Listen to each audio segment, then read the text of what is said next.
As uneven as Force Unleashed 2 is, and as easy it is to point out the problems about it, I still think it's a big improvement over its predecessor in almost every particular way it could be, except for perhaps environmental variety.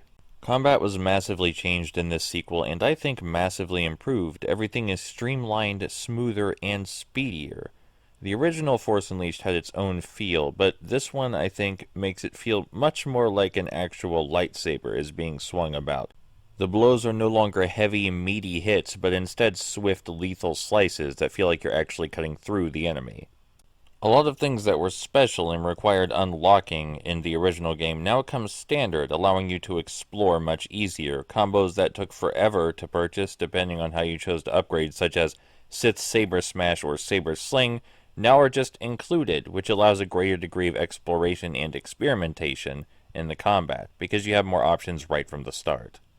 The enemy placement is also much improved and smarter than in the prequel.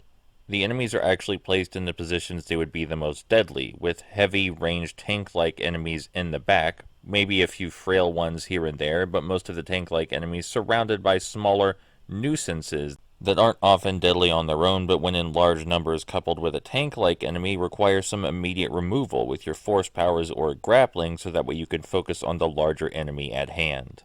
And there's a reason the tankier enemies surrounded by smaller enemies are the most common layout, because although the smaller enemies have a large variety in enemy types that encourage use of the many options that are available to you, they're simply not challenging without a central figure to huddle around.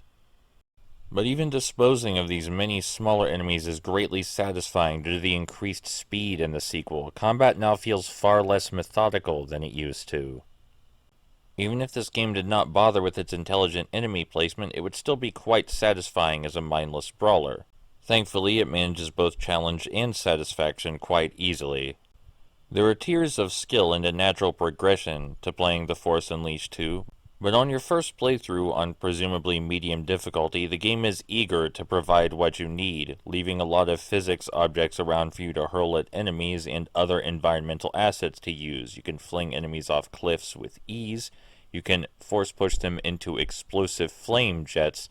There's just a lot the game provides if you aren't quite used to Scarkiller's movement in your first run. On the easier difficulties and outside of challenges, using the physics objects in the environment and the environment itself to combat enemies is the most effective way to battle. Gradually, though, the game does try to build your understanding of Starkiller's movement on its own, till near the end game when most of the challenges forfeit any kind of environmental gimmicks entirely.